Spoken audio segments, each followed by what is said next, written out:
Bienvenidos nuevamente al canal de YouTube de Radio Herrero. Un placer seguir compartiendo con ustedes. Soy Juan Mendoza, profesor titular de la Facultad de Derecho de la Universidad de La Habana y presidente de la Sociedad Cubana de Derecho Procesal. Y es un gusto seguir compartiendo con ustedes el impacto de las nuevas normas procesales aprobadas en nuestro país. Vamos a hablar de la ley del proceso penal. La ley del proceso penal derogó la ley anterior, la ley de procedimiento penal, que estaba vigente del año 77. Y esta ley consagra, la ley del proceso penal, la recientemente aprobada, el 28 de octubre del año pasado, consagra un grupo importante de parámetros de fortalecimiento de los derechos humanos que están consagrados en importantes instrumentos internacionales en esta materia. Es un elemento que la identifica. Incorpora también importantes herramientas en manos de los órganos encargados de la investigación para garantizar que pueda haber una investigación efectiva y esclarecimiento de los delitos que se pueden cometer porque forma parte de los elementos de seguridad ciudadana. Fortalece el papel de la Fiscalía en esa misión que tiene de controlar la actividad investigativa e introduce unas modificaciones importantes también en la actividad judicial, como es el juez de la fase intermedia, el control judicial de la prisión provisional y después lo que es el desarrollo del acto del juicio oral.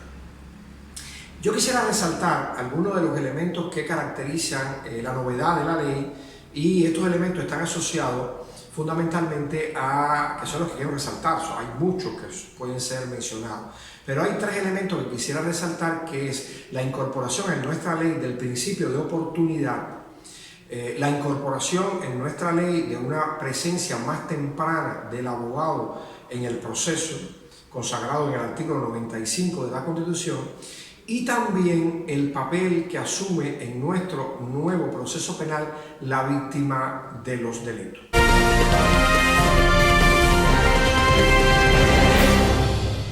Hablemos entonces de una de las principales novedades de nuestra ley, que es el principio de oportunidad. El principio de oportunidad no tiene precedentes en nuestro país, no estaba en la ley anterior. El principio de oportunidad es la posibilidad que se le concede a la Fiscalía de poder darle una solución alternativa. Cuando decimos alternativa, hay que decir que no tenga que ir necesariamente a un juicio ante los tribunales determinadas conductas delictivas que por su envergadura no ameritan que deban ir a los tribunales. En la ley anterior se producía una congestión de asuntos en los tribunales producto de que todo iba a juicio. Y hay conductas que pueden encontrar una salida alternativa. Eso es principio de oportunidad. Quiere decir, una persona puede cometer un delito, pero si las condiciones personales de ese individuo ameritan que se le dé un tratamiento distinto, sobre todo porque el delito no tiene mucha envergadura, eso puede encontrar una solución por el principio de oportunidad. Y ahí es donde se habla entonces de los criterios de oportunidad. Criterios de oportunidad son los supuestos que deben darse para que se pueda aplicar esta salida alternativa. Un ejemplo para que se pueda entender. Hay delitos de poca envergadura asociados al patrimonio. Se produce una sustracción, un hurto en una casa, se le sustrae a una persona un bien, una olla, y encuentran al comisor del delito. Resulta ser que no tiene antecedentes, una persona que no había tenido anteriormente conflicto con la ley, y al individuo, a la víctima, le interesa más recuperar ese bien y resolver una solución, encontrar una solución negociada a este asunto, y no que esperar a que se dicte una sentencia para que después le paguen el valor que puede tener ese bien. Eso se llama principio de oportunidad. La víctima está de acuerdo que se le pague o se le devuelva lo que ha sido objeto del delito, y el tribunal y el fiscal busca una solución alternativa.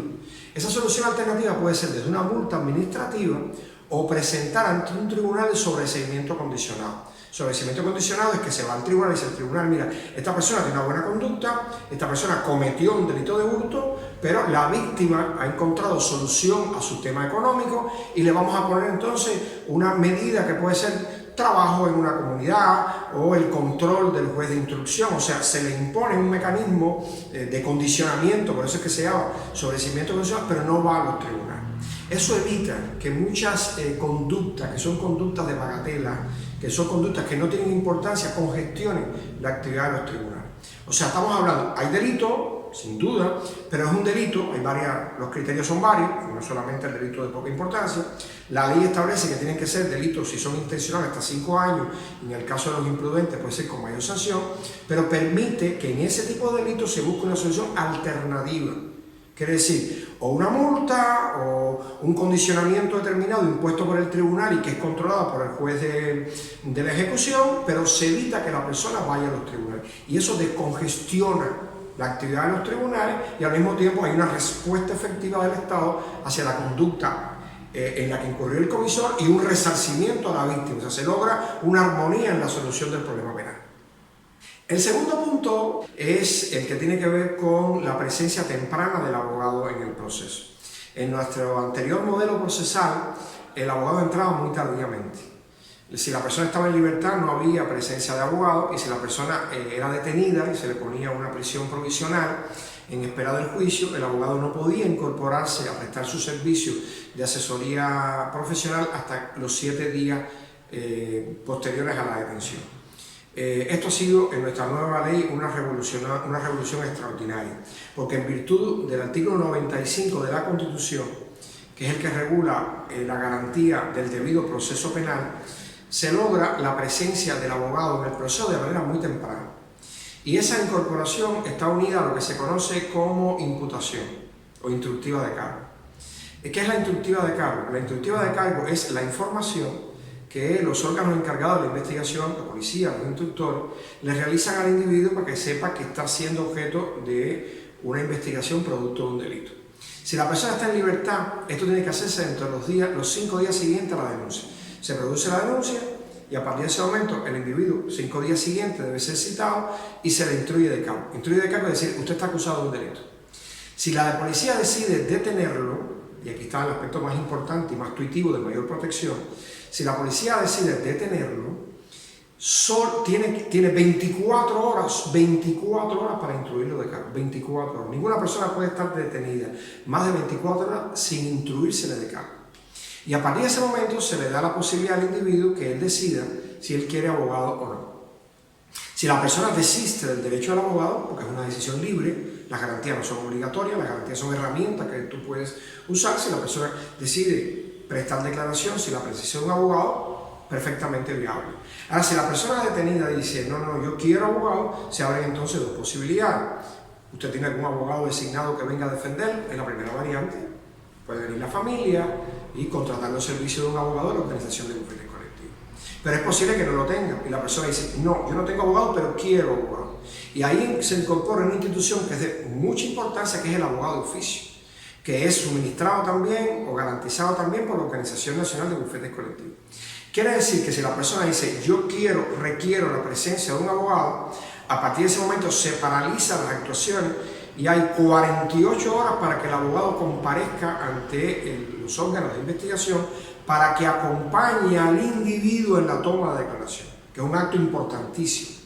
Porque ahí el individuo, cuando el abogado comparece, el abogado ve las actuaciones, el abogado se entrevista privadamente con el acusado y a partir de ese momento lo acompaña en la investigación. ¿Qué es acompañarlo? El órgano encargado de la investigación es quien formula las preguntas, quien lleva el comando del interrogatorio que se produce. El abogado no está ahí para molestar ni para incordiar. El abogado está para proteger los derechos del individuo, para que no se le puedan formular preguntas que pueden ser preguntas capciosas, preguntas equivocadas, y que él sepa cuáles son sus derechos. La declaración es la del individuo. Pero esa garantía de poder disponer de un abogado en la toma de declaración es una de las garantías más importantes que tiene nuestra ley del proceso penal actual.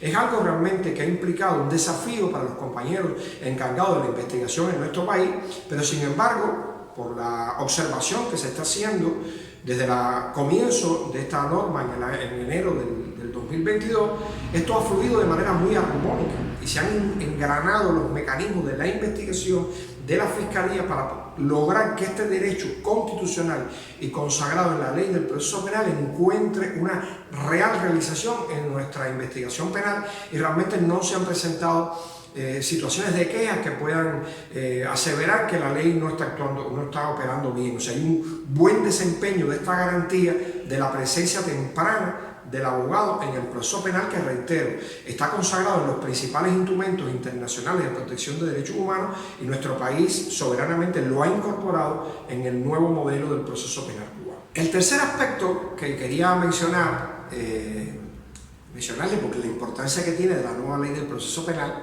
Y llamo la atención que es solamente una provocación para que ustedes busquen mayor información. Son leyes que están en nuestra red y que se pueden consultar, además que los abogados, los fiscales y las personas que interactuamos en todo este proceso siempre estamos ávidos de poder proveer información. Pero es llamando la atención sobre algunas cosas que me parece que han sido las más importantes. Es el papel de la víctima. La víctima ha sido durante muchos años una figura olvidada en el proceso penal. Y a la víctima en nuestro modelo procesal actual se la ha invitado. Se la ha invitado ¿a qué? A que tenga un protagonismo en el proceso. Antiguamente se decía que la víctima era doblemente victimizada. Era doblemente victimizada porque era perjudicada por el delito, era dañada producto de la actividad delictiva y después, como estaba ausente, en un mero testigo, tenía que observar con impotencia lo que ocurría en el proceso penal sin poder tener una interacción activa, sin poder velar por sus intereses. Entonces decía que había una doble victimización, la que sufrió primero durante que se cometió el delito y después la que estaba sufriendo en un proceso penal en la que ella no formaba parte. Bueno, una de las reformas importantes es la presencia de la víctima. La víctima es reconocida como sujeto procesal y la ley le recoge un conjunto importante, víctima o perjudicada, un conjunto importante de derechos, se lo reconoce la ley del proceso penal. Ser informada de la actividad que se ha realizado, ser informada por los órganos de investigación de la marcha de la investigación, poder proponer pruebas, que se le tome declaración para que él exponga todo lo que quiera. Y ahí hay un tercero, cuarto, quinto elemento que es de singular importancia, que es constituirse como parte. O sea, la víctima ya no es solamente un espectador que propone pruebas, que observa el juicio oral, a la que se le informa lo que está ocurriendo. No. La víctima puede designar un abogado para que el abogado tenga una actuación activa durante toda la fase investigativa y después en el acto del juicio oral. Y con independencia de que la Fiscalía tiene una importante responsabilidad en el ejercicio de la acción penal y en la solicitud de la pena y en todo lo que tiene que ver con la función de la persecución que se le encomienda a la Fiscalía, que se conoce como ejercicio de la acción penal, la víctima puede velar por sus intereses. Pero son no solamente los que tienen que ver con el resarcimiento, o sea, el daño cometido, no.